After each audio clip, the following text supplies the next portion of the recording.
2047 ഇന്ത്യയിൽ ഇസ്ലാമിക ഭരണം വരുമ്പോൾ പ്രധാനമന്ത്രിയാകാനായി ഒരാൾ അന്ന് കുപ്പായം ധരിച്ചിരുന്നല്ലോ, റൌഫ്. ഇപ്പോൾ റൌഫ് തന്റെ സമൂഹ മാധ്യമ അക്കൗണ്ടിൽ ഒരു പോസ്റ്റ് ഇട്ടിട്ടുണ്ട്. അത് നമ്മെ സംബന്ധിച്ച് ഒരു സംശയം ജനിപ്പിക്കുന്നതാണ്. അദ്ദേഹത്തിന്റെ ചിത്രം നിയമസഭയ്ക്ക് മുന്നിൽ നിന്നാണ്. ഈ റൌഫിന് എങ്ങനെ നിയമസഭയിൽ എത്താൻ കഴിഞ്ഞു? അദ്ദേഹം ചില വരികളും അവിടെ കുറിച്ചിട്ടുണ്ട്. എങ്ങനെയാണ് ജയിലിൽ നിന്ന് പോരുന്ന നേരത്ത് ചില ഉദ്യോഗസ്ഥർ പറഞ്ഞിരുന്നു, ഭാവിയിൽ MLA മന്ത്രിയും ഒക്കെ ആണ് ജയിലിൽ കിടന്നവർ. പിന്നീട് മന്ത്രി MLA ആയി കിടന്നവരെല്ലാം ഈ ഇത്തരത്തിൽ ഉയരങ്ങളിൽ എത്തിയെന്നാണ് പറയുന്നത്. അദ്ദേഹം മന്ത്രി MLA അല്ല, പ്രധാനമന്ത്രിയാകാൻ കുപ്പായം വെച്ച ആളാണ്. പക്ഷെ ഇതിലെ പ്രധാന വിഷയം ഇദ്ദേഹത്തിന് എങ്ങനെ നിയമസഭയ്ക്കുള്ളിൽ കയറാൻ കഴിഞ്ഞു? ഒരു കാര്യം ശ്രീജിത്ത്, ഞാൻ തുറന്നങ്ങ് പറയാം. അദ്ദേഹം പ്രധാനമന്ത്രിയാവാൻ കുപ്പായം തയ്ക്കുന്നതിൽ കുഴപ്പമൊന്നുമില്ല. പക്ഷേ പ്രധാനമന്ത്രിയെ കൊല്ലാൻ വേണ്ടി ഉള്ള കുപ്പായവും ആയുധവും അണിയുവാണെങ്കിൽ അത് വലിയൊരു പ്രശ്നം തന്നെയാണ് ഇന്ത്യയിലെ ജനങ്ങൾക്ക്. ഇന്ത്യൻ ജനാധിപത്യത്തിൻ്റെ കൊലപാതകമാണ് നടക്കുന്നത്. അതിനുള്ള അന്തരീക്ഷം ഒരുക്കി കൊടുക്കുന്നതിൽ പ്രതിജ്ഞാബദ്ധരായിട്ട് നിൽക്കുകയാണ് കേരളത്തിൻ്റെ മുഖ്യമന്ത്രിയും അതുപോലെ ദേശീയ പ്രതിപക്ഷ നേതാവ് രാഹുൽ ഗാന്ധിയും. ഇല്ലാത്ത ആരോപണങ്ങളെല്ലാം ഉന്നയിച്ചുകൊണ്ട് ഇന്ത്യൻ ജനാധിപത്യത്തെ കടയ്ക്കൽ നിന്ന് കശാപ്പ് ചെയ്യാൻ ഒത്താശ ചെയ്തുകൊണ്ടിരിക്കുന്ന ഒരു ഗീബൽസ് ആയിട്ട് മാറിയിട്ടുണ്ട്, ഒരു ഭീകരനായിട്ട് മാറിയിട്ടുണ്ട് നമ്മുടെ പ്രതിപക്ഷ നേതാവ്. പറയുന്നതിലൊരു മടിയില്ല. ഭരണഘടനാ സ്ഥാപനങ്ങൾ നിഷേധിച്ച ഒരു അടിസ്ഥാനവുമില്ലാത്ത കാര്യങ്ങൾ, കോമൺ സെൻസിന് നിരക്കാത്ത, ഇന്ത്യയിലെ സാധാരണ പൗരൻ്റെ കോമൺ സെൻസിന് നിരക്കാത്ത കാര്യങ്ങളാണ് പറഞ്ഞുകൊണ്ട്. വോട്ടേഴ്സ് ലിസ്റ്റിൽ നിന്ന് അദ്ദേഹം എന്താ പറയുന്നത്? ഓൺലൈൻ വഴി നീക്കി എന്ന്. അങ്ങനെ നീക്കിയിട്ടുണ്ടെങ്കിൽ ഇദ്ദേഹത്തിന് പുനഃസ്ഥാപിക്കാവുന്നതേ ഉള്ളൂ. ഓൺലൈൻ വഴി ആ വോട്ടുകൾ അദ്ദേഹത്തിൻ്റെ പാർട്ടിക്ക്. അങ്ങനെ തോന്നിയാസം നടത്തിയാൽ മതിയല്ലോ. ഇതെല്ലാം കറക്റ്റ് ചെയ്യുക ഇലക്ഷൻ കമ്മീഷൻ്റെ ആവശ്യമില്ലല്ലോ. എന്താണ് ഇയാൾ ഈ പറയുന്നത്? ശരിയാണ് രാഹുൽ, ഇത് പറഞ്ഞതിൽ ഒരു അർത്ഥസത്യമുണ്ട്. അതായത് ജവഹർലാൽ നെഹ്റുവിൻ്റെ കാലം മുതൽ വോട്ട് ക്യാപ്ചറിങ്ങും ബൂത്ത് റിഗ്ഗിങ്ങും വ്യാപകമായിട്ട് നടന്നിരുന്നു. കോൺഗ്രസിൻ്റെ അധ്യക്ഷതയിൽ നടന്നിരുന്നു. പക്ഷേ TN ശേഷൻ എന്ന് പറയുന്ന പാലക്കാട്ടുകാരനായിട്ടുള്ള ഇലക്ഷൻ കമ്മീഷണർ അധികാരത്തിൽ വന്ന് അദ്ദേഹം ഉരുക്കു മുഷ്ടിയോടുകൂടി ഈ പാകപ്പിഴകളെല്ലാം പരിഹരിച്ച്, ഇതുമാത്രമല്ല ഇതിനപ്പുറമുള്ള പല പാകപ്പിഴകളും പരിഹരിച്ചുകൊണ്ടാണ് ഇപ്പോൾ ഇലക്ഷൻ കമ്മീഷൻ മുന്നോട്ട് പോകുന്നത്. ആ പാതയാണ് പിന്തുടരുന്നത്. ഇത് ദേശീയ പത്രമെന്ന് അവകാശപ്പെടുന്ന മാതൃഭൂമിക്ക് അറിയാം. എന്നിട്ട് മാതൃഭൂമി ഇന്ന് ചമച്ചു വെച്ചിരിക്കുന്നത് യാതൊരു അടിസ്ഥാനമില്ല. ഇതിപ്പോൾ ഇലക്ഷൻ കമ്മീഷൻ ഇങ്ങനെയൊക്കെ പറഞ്ഞേച്ചു പോയാൽ അന്വേഷിക്കേണ്ട യാതൊരു ബാധ്യതയും ഭരണഘടന നൽകുന്നില്ല. ഭരണഘടന അനുസരിച്ചാണ് ഇലക്ഷൻ കമ്മീഷൻ പ്രവർത്തിക്കുന്നത്. അല്ല നെഹ്റു കുടുംബവും മാതൃഭൂമിയും പറയുന്ന പോലെ പ്രവർത്തിക്കാനല്ല ഇലക്ഷൻ കമ്മീഷനെ വെച്ചിരിക്കുന്നത്, നിയോഗിച്ചിരിക്കുന്നത്. ഭരണഘടന അനുസരിച്ച് ഇന്ത്യയിലെ ഏതൊരു പൗരനും ഇതേക്കുറിച്ചുള്ള ആരോപണം ഉന്നയിക്കാം. എങ്ങനെ വേണം? അതിന് ഒരു സത്യപ്രതിജ്ഞ. ഈ തെരഞ്ഞെടുപ്പിനെ അട്ടിമറിക്കുന്ന രീതിയിലേക്കല്ല ഇത്തരം പോപ്പുലർ ഫണ്ട് അടക്കമുള്ള ഒരു പ്രവർത്തനം. അതാണ് ഞാൻ പറഞ്ഞു വരുന്നത്. സത്യപ്രതിജ്ഞയെ ഒപ്പിട്ട് കൊടുക്കണം. ഇതെല്ലാവർക്കും അറിയാം. പക്ഷേ മാതൃഭൂമി ഇന്ന് ചമച്ചു വെച്ചിരിക്കുന്ന എഡിറ്റോറിയൽ കണ്ടോ? അങ്ങനെ ഒഴിഞ്ഞു മാറിപ്പോരുതെന്ന് ഇലക്ഷൻ കമ്മീഷൻ. എവിടെ ഒഴിഞ്ഞു മാറിപ്പോയി? നിങ്ങൾ ഒപ്പിട്ട് തന്നാൽ ഞാനിത് പരിഗണിക്കാമെന്നല്ലേ അദ്ദേഹം പറഞ്ഞത്? ഇതെല്ലാം അന്വേഷിച്ചുകൊണ്ട് ഇത് വെറും പൊട്ടത്തരം പറച്ചിലും കള്ളത്തരം പറച്ചിലും പ്രതിപക്ഷ നേതാവ് പറഞ്ഞു കഴിഞ്ഞാൽ അതെല്ലാം ചെയ്തു കൊള്ളണമെന്ന്. അങ്ങനെയാണോ നമ്മുടെ ഭരണഘടന പറയുന്നത്? പ്രതിപക്ഷ നേതാവ് പറയുന്നതെല്ലാം അന്വേഷിക്കാനിരിക്കുകയല്ല ഇന്ത്യയിലെ ഭരണഘടനാ സ്ഥാപനം. അതല്ല അവരുടെ ജോലി. അവരുടെ വീട്ടുവേലക്കാരൊന്നും അല്ല. ഈ പ്രതിപക്ഷ നേതാവിൻ്റെ വീട്ടുവേലക്കാരല്ല, പ്രധാനമന്ത്രിയുടെ വീട്ടുവേലക്കാരല്ല ഇന്ത്യയിലെ തെരഞ്ഞെടുപ്പ് സ്ഥാപനങ്ങൾ. ഒരു കുടുംബത്തിൻ്റെ വീട്ടുവേലക്കാരനുമല്ല. അതിന് വേറെ ആൾക്കാർ പാർട്ടിയിൽ തന്നെ കണ്ടെത്തേണ്ടി വരും. ഭരണഘടനയുടെ നിയമങ്ങൾ അനുസരിച്ചാണ്. സുപ്രീം കോടതി സമ്മതിച്ചിട്ടുള്ള കാര്യങ്ങളാണ്. അല്ലെങ്കിൽ നിങ്ങൾ കേസ് കൊടുക്കൂ സുപ്രീം കോടതിയിൽ. തെരഞ്ഞെടുപ്പ് കമ്മീഷൻ ഇങ്ങനെ ചെയ്തു അങ്ങനെ ചെയ്തു എന്ന് പറഞ്ഞാൽ ആളുകളെ തെറ്റിദ്ധരിപ്പിക്കാൻ ഓരോ സ്ഥലത്ത് ഓരോ ഷോ ഓഫ് നടത്തുകയാണ് ഇയാൾ.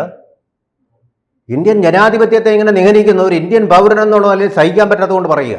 അപ്പം ഇങ്ങനെ ആ തരത്തിൽ ഇതിന് പക്വമായ ഒരു അന്തരീക്ഷം സൃഷ്ടിച്ചു കൊടുക്കാൻ വേണ്ടിയിട്ടുള്ള ശ്രമമാണ് നടക്കുന്നത്. കുറേയൊക്കെ വിജയിക്കുന്നു. മാതൃഭൂമിക്ക് പോലും ഇങ്ങനെ തെറ്റിദ്ധാരണ ഉണ്ടാക്കാൻ കഴിയുമെങ്കിൽ ജനസാമാന്യങ്ങളിൽ ഒരു സംശയം വരുത്തും. ഓൺലൈനായിട്ട് ഇത് തിരുത്താൻ പറ്റുമെന്ന്.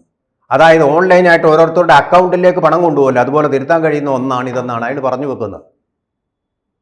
ഇത് അങ്ങനെ ഉണ്ടെങ്കിൽ ഇത് രാഷ്ട്രീയ കക്ഷികളുടെ എല്ലാം കൂടെ യോഗം ചേർന്നിട്ട് അവിടെ വെച്ച് പരിഹരിക്കേണ്ടത്. അല്ലെ പ്രധാനമന്ത്രിയോട് ആവശ്യപ്പെടണം, ഇങ്ങനെ നടക്കുന്നുണ്ട്, എല്ലാ കക്ഷികളുടെയും യോഗം വിളിക്കണം, ചർച്ച ചെയ്യണം, അത് പറയട്ടെ. പത്രസമ്മേളനം വിളിച്ചു ഏതോ വോട്ട് നഷ്ടപ്പെട്ട ഒരാളും അതിനകത്ത് വന്നില്ല. ഏതോ വോട്ട് നഷ്ടപ്പെട്ടു എന്ന് പറയുന്ന ഒരാളുടെ അമ്മായിയെ വിളിച്ചുകൊണ്ട് വന്നിരിക്കുന്നു. അല്ല, ഇതിലേക്ക് വന്നാൽ ഈ വിഷയത്തിലേക്ക് എങ്ങനെയായിരിക്കും ഇദ്ദേഹത്തിന് നിയമസഭയ്ക്കുള്ളിൽ കടക്കാൻ കഴിഞ്ഞത് ഈ റൌഫിലേക്ക്? അതാണ് ഞാൻ പറയുന്നത്. അപ്പൊ ഇങ്ങനെ ഒരു അന്തരീക്ഷം ചമച്ചു വെച്ചിരിക്കുന്നത് കൊണ്ട്, അതുപോലെ പിണറായി വിജയൻ സർക്കാർ PF-നെതിരെ നടപടി വേണമെന്ന് പറഞ്ഞപ്പോൾ അർത്ഥമനസ്സോടുകൂടി ലൂക്ക് വാം ആയിട്ടുള്ള ഒരു ആറ്റിറ്റ്യൂഡ് ആണ് അവർക്ക് നേരെ എടുത്തത്. അപ്പോൾ അതുകൊണ്ടൊക്കെ തന്നെ തങ്ങളാണ് വിജയിച്ചിരിക്കുന്നത്. പ്രധാനമന്ത്രി എന്ന് പറയുന്നത് ഒരു വില്ലനും അദ്ദേഹം ഒരു പ്രതിനായകനും, തങ്ങളാണ് ഇവിടുത്തെ യഥാർത്ഥ ഹീറോകളെന്നും ഒരു ധാരണ. രാജ്യദ്രോഹ കുറ്റത്തിന് 2 വർഷത്തിലധികം അതാണ് രാജ്യദ്രോഹ മനുഷ്യന് നിയമസഭയ്ക്കുള്ളിൽ പച്ച പരവതാനി ഇരിക്കുകയാണ്. രാജ്യദ്രോഹത്തിനും ഭരണഘടനാ ലംഘനത്തിനുമുള്ള കുറ്റങ്ങളല്ല ഇപ്പൊ പ്രധാനമന്ത്രി നരേന്ദ്രമോദിയിലാണ് ആരോപിച്ചിരിക്കുന്നത്, ഭരണഘടനാ സ്ഥാപനങ്ങളിലും. അതാണ് ഞാൻ പറഞ്ഞത്. എന്നിട്ട് ഇവരൊക്കെ ഹീറോകളാണ്. ഈ മാപ്പിള ലഹള നടന്നപ്പോൾ ഉണ്ടല്ലോ, കുറെ പേരെ വാരിക്കുന്നതിനെയൊക്കെ ഹീറോകളാക്കിയല്ലോ, അതുപോലെ ഹീറോകളാക്കി വെച്ചിരിക്കുകയാണ് ഈ റൌഫിനെ പോലുള്ള രാജ്യദ്രോഹികളെ. തടവിൽ കടന്നിട്ട് വന്ന് വീരവാദം പറഞ്ഞ് തലസ്ഥാന നഗരത്ത് പറയും ഇദ്ദേഹം ഇവിടെ വരട്ടെ, നിയമസഭയ്ക്ക് മുമ്പിൽ വരട്ടെ, നിയമസഭയുടെ കോഴ്സിൽ ചേരട്ടെ, ഇതൊന്നും പ്രശ്നമല്ല. പക്ഷെ പരസ്യമായിട്ട് ഈ നിയമസഭയെ അവഹേളിക്കുമായിരുന്നു. മുഖ്യമന്ത്രി സഭാ നേതാവായിട്ടുള്ള നിയമസഭയെ അതിൻ്റെ മുമ്പിൽ വെച്ച് അവഹേളിക്കുകയായിരുന്നു. ഇവിടെയൊക്കെ ചിലത് നടക്കുന്നുണ്ടെന്നോ കണ്ടല്ലോ, അതൊക്കെ ഒന്ന് കാണാൻ വന്നതാണ്. ഭാവിയിലെ മന്ത്രിയും MLA ഒക്കെ ആവും ഞാൻ എന്നാണല്ലോ പറയുന്നത്. അത് ആസ്വദിക്കാൻ വന്നതാണ്. അപ്പോൾ ഒന്ന് പഠിക്കാൻ വേണ്ടി വന്നത്. അതിന് നിയമസഭാ കോഴ്സിൽ ചേർന്നുണ്ട്. അപ്പോൾ ഈ മുഖ്യമന്ത്രിയെല്ലാം നിയമസഭാ കോഴ്സിൽ ചേർന്നിട്ടാണ് ഇതിന് വന്നിട്ടുള്ളത്. ഇയാൾ എന്തൊക്കെ ഈ വിവരക്കേടുകൾ വിളിച്ച് പറയുന്ന, രാജ്യദ്രോഹിക്കുക, പബ്ലിസിറ്റി കൊടുക്കുക, ഇവൻ പറഞ്ഞത് അപ്പോഴേ തള്ളണ്ടേ?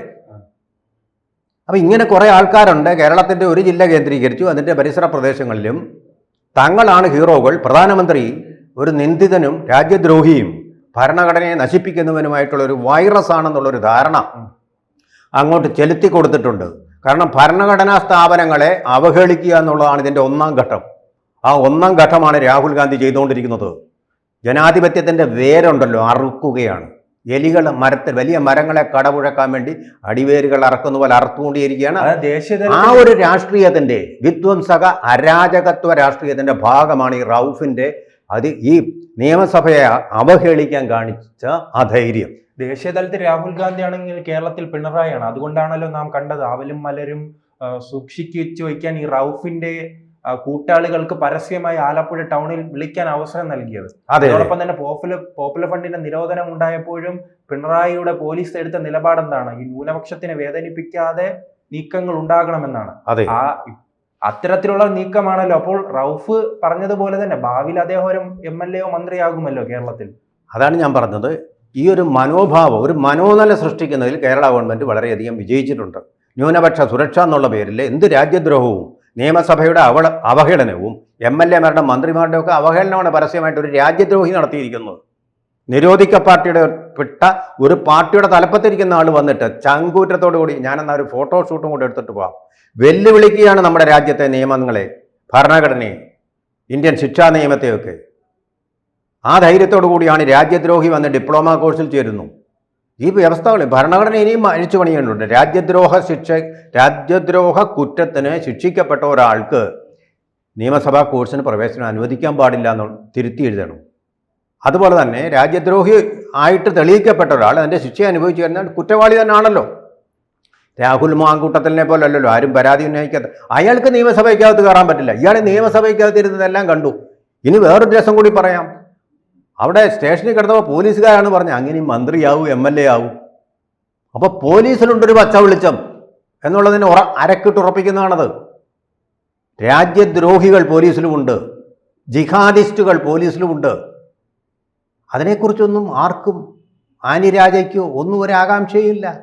രാജ്യം നശിക്കുന്നെങ്കിൽ നശിക്കട്ടെ എന്നുള്ളതാണ്. രാജ്യദ്രോഹികൾ വിജയിക്കട്ടെ എന്നുള്ള ഒരു മനോഭാവം നിലനിൽക്കുന്നുണ്ട് രാജ്യത്ത്. ആ മനോഭാവത്തിൻ്റെ ഭാഗമാണ് ഇന്ത്യയുടെ പ്രതിപക്ഷ നേതാവും. അല്ലെങ്കിൽ ഭരണഘടനാ സ്ഥാപനങ്ങളെ ഇങ്ങനെ പരസ്യമായിട്ട് ആളുകളുടെ മുമ്പിൽ അവഹേളിക്കില്ല. പ്രതിപക്ഷ നേതാവാണ്. അദ്ദേഹത്തിന് എപ്പോൾ വേണമെങ്കിലും പ്രധാനമന്ത്രിയെ നേരിട്ട് അപ്പോയിൻമെൻറ്റ് കാണാം. നമുക്ക് ഇങ്ങനെയൊക്കെയുള്ള പ്രശ്നങ്ങളുണ്ട്, നമുക്കൊരു യോഗം വിളിച്ചു കൂട്ടാം. ഇത് അദ്ദേഹത്തിന് പ്രധാനമന്ത്രി കസേരയൊക്കെ ഇടിക്കില്ല. അമ്മയുടെ കൊതിയ എൻ്റെ മോനെ ഒന്ന് പ്രധാനമന്ത്രിയാക്കണമെന്ന്. അങ്ങനെ ഒരു കുടുംബത്തിൻ്റെ ആഗ്രഹങ്ങൾ സാധിക്കാൻ വേണ്ടി 150 കോടി വരുന്ന ജനതയുടെ അവരുടെ സ്വത്തിന്, അവരുടെ ഒസ്യത്തിന്, നെഹ്റു കുടുംബത്തിൻ്റെ ഒസ്യത്തല്ല ഇന്ത്യ, ഇവിടുത്തെ ഭരണഘടനാ സ്ഥാപനം, നമ്മുടെ ഭരണഘടന. അതിനെയൊക്കെ ഇല്ലാതാക്കി ചവിട്ടിത്തേച്ച് അതിന് തീ കത്തിക്കുന്ന പരിപാടി, അതാണ് ഹൈഡ്രജൻ ബോംബ് എന്ന് പറഞ്ഞത്. അത് ചീറ്റിപ്പോയപ്പോൾ പറഞ്ഞ് ഇനിയും വരുന്നെന്നോ ഹൈഡ്രജൻ ബോംബ്. ഇതിങ്ങനെ തുടരാൻ അനുവദിക്കരുത്. ഇത് ഒരൊറ്റ പ്രതിപക്ഷ നേതാവ് ഇന്ത്യയിൽ അനുവർത്തിച്ചിട്ടില്ലാത്ത ഒന്നാണ്. ബൂത്ത് റിഗ്ഗിങ് നടന്നിരുന്നപ്പോൾ പോലും കോൺഗ്രസിനെതിരെ AK ഗോപാലനായിരുന്നു പ്രതിപക്ഷ നേതാവ്, ഇത് പറഞ്ഞിട്ടില്ല.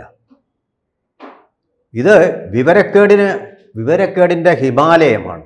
ഹിമാലയൻ ബ്ലണ്ടറുകൾ പറഞ്ഞ് ആളുകളെ അതിന് സപ്പോർട്ട് ചെയ്യാൻ കുറേ ദേശീയ പത്രങ്ങളെന്ന് അവകാശപ്പെടുന്ന കുറേ പത്രങ്ങൾ. ഇത് വല്ലാത്തൊരു സ്ഥിതിവിശേഷം. ഈ പത്രങ്ങൾ അതിൻ്റെ സത്യാവസ്ഥകൾ എന്തെങ്കിലും ഒരു പോയിന്റ് മാതൃഭൂമിക്ക് അതിൽ പറയാനില്ല. ഇതെന്തുകൊണ്ട് അന്വേഷിക്കണം എന്ന് പറയാനില്ല. അതാണ് ഞെട്ടിപ്പിക്കുന്ന വസ്തുത എന്ന് പറയുന്നത്. പ്രതിപക്ഷ നേതാവ് പറയുന്നത് അങ്ങനെ അവഹേളിക്കാൻ പറ്റില്ല എന്ന്. പ്രതിപക്ഷ നേതാവ് മണ്ടനായി പോയതുകൊണ്ടും മണ്ടത്തരം പറയുന്നതുകൊണ്ടും മന്ദബുദ്ധി ആയതുകൊണ്ടും അതെല്ലാം നമ്മുടെ ഈ രാജ്യത്തെ 150 കോടി ജനങ്ങൾ സഹിക്കണമെന്നാണോ മാതൃഭൂമി പറയുന്നത്? അതിനുത്തരം പറയട്ടെ. കൂടുതൽ വാർത്തകളും വിശേഷങ്ങളും നിങ്ങളിലേക്ക് എത്താൻ ABC മലയാളം സബ്സ്ക്രൈബ് ചെയ്യുക, ബെൽ ബട്ടണും അമർത്തുക.